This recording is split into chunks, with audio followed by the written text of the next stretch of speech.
Church, Asbury Park, New Jersey, presented to, I'll call the person's name shortly, in appreciation for 50-plus years of faithful service. Pastor Georgie Britt, October 13, 2013. The individuals, now the names will be called. Sister Martha Brooks. Amen. Sister Martha Brooks is living on the West Coast now. In her 90s, I believe. Still in her right mind. Still remembers Allen Chapel African Methodist Episcopal Church. In her prayers and with her tithes and her offerings. We ought to give God praise for Sister Martha Brooks.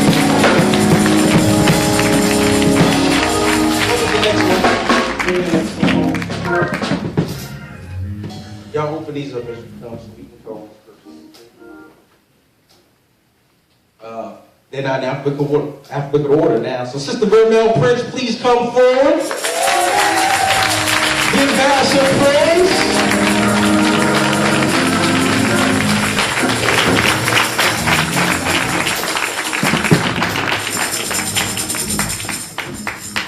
Yeah, stay on the first bench so somebody can get a picture. Sister Evelyn Cruse.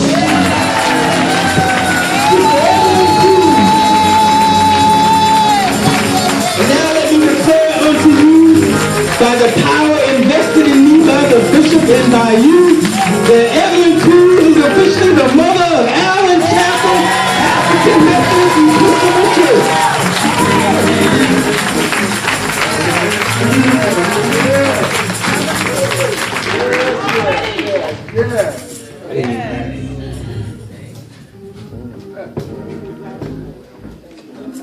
This beloved sister, I barely knew she was 50.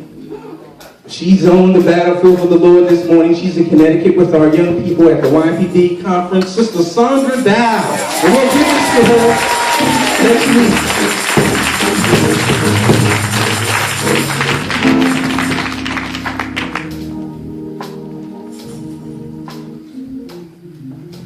Sister Beatrice Sanders. Connected to this church, loves this church, receiving God's healing touch over in y'all know where I'm trying to say. I can't think of the name of the place, but with Manna by the Sea. She's at Manna by the Sea, and we'll take this to her today. This is her nephew, Xavier, showing up prayer warrior.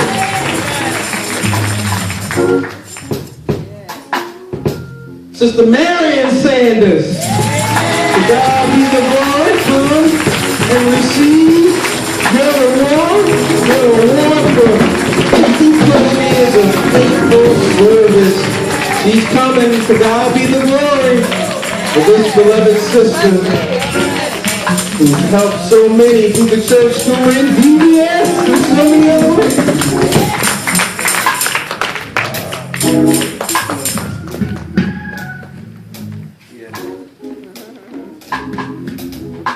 She knows my heart if I mispronounce her name. We've spoken. Sister Genevieve Johnson. 50+ years of faithful service.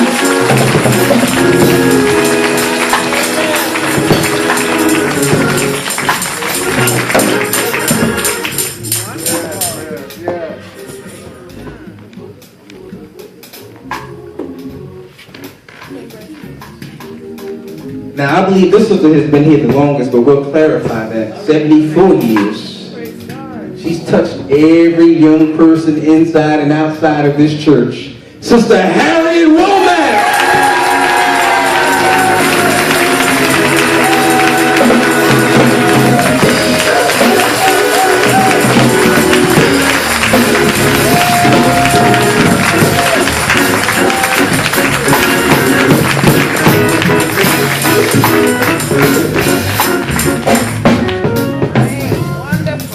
Truly, we thank God for this beloved sister who stayed on the battlefield and helped us have a blessed anniversary. Sister Lillian Williams.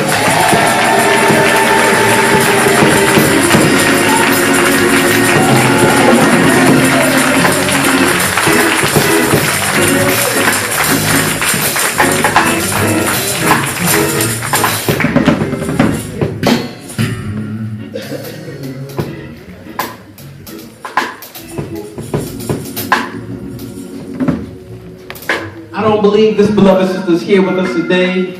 She has moved away from Asbury Park, but she's still part of this fellowship and still comes, and she's still supportive. Sister Bernice Powell.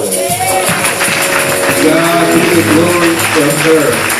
Now I'm going to ask that all of the recipients that are we have any more? Okay, please make sure the people who have awards get that box. Those who receive their awards, please come forward. Sister Dow, I will give Sister Dow hers next week.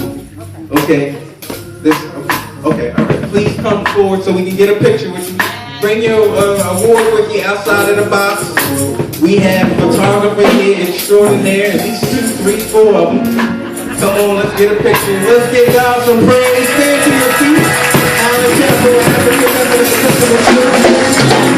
We have several people there that have been 25+ years, and I will announce them a little later in the service, but truly we thank God for these individuals.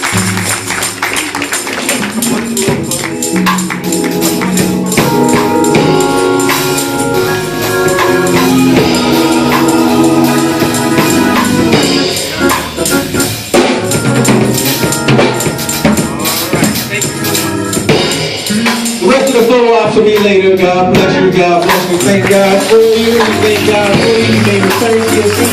Now, my brothers and my sisters, truly we are blessed here for our faithful Congressman, Congressman Frank Pallone. Now, we know in the midst of a shutdown, he could be a lot of other places. But this man is a man of his word, and he said he will be here today to acknowledge 80 years of faithful service that came out of this church and is still coming out of this church. We call on Congressman Pallone to come at this time, that he may speak with us.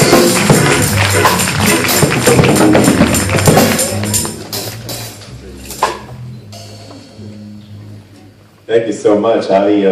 I wanted to be here today, and I wasn't sure I was going to be able to because of the shutdown, and I'm not going to talk about that, other than to say 2 things. One is that we can still do congressional records, so fortunately we can still print this, even with the shutdown. But I just wanted to say, Allen Chapel is such a wonderful place. I mean, I know all the things that you do for the community, particularly with regard to the homeless prevention over the years, which is still so important. I know there are a lot of people who think that the economy's improved a lot and things are getting great, and I'm not saying they're not better than they were a few years ago, but we still have a lot of people that have a hard time not being able to find housing, food, whatever, the list goes on. And so I know you do a lot, not only with that, but on so many other things to help people who are in need. And I also was very impressed there because, of course, when you have 80 years, you always say to yourself, well, will it be another 80 years? But when I saw these young people here, amen. The service, I know that definitely be the case. So I'm just going to read, I'm not going to read the whole thing, Pastor, but let me just read a little bit of it if I could. It says, and this is in the congressional record, it says, Mr. Speaker, I rise today to recognize the 80th anniversary of Allen Chapel, African Methodist Episcopal AME Church of Asbury Park, New Jersey. Since its founding, Allen Chapel AME Church has provided outstanding spiritual guidance and outreach to the community. And it goes into the whole history of the church. I was very impressed when it said that less than 10 years after this building was completed, the mortgage burning was celebrated. That's pretty good after 10 years. And then it says, Allen Chapel AME Church is dedicated to expanding its ministry, social action, and community outreach.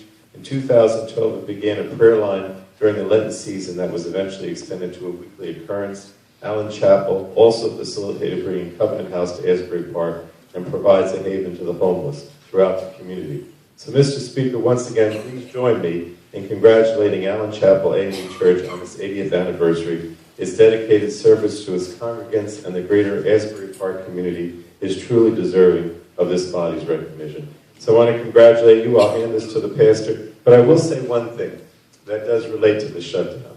As you know, the shutdown began, I don't know if it still is, but it began because of opposition to the health care reform, some call it Obamacare.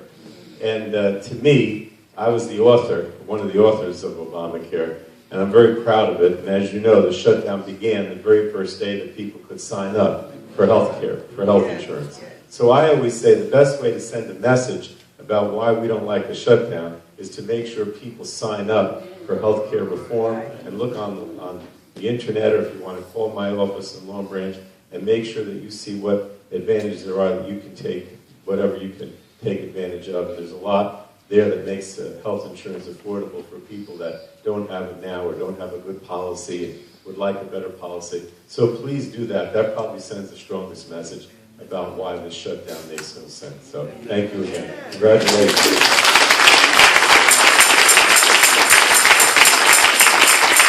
Let us stand and give God some glory for 80 years. And we know that this church is a blessing. Not only does God know about it, but the government knows about it. And you're in the congressional record. To God be the glory. At this time, we're going to ask all of our beloved friends and family who are visiting with us to stand so we can just recognize your presence here with us today.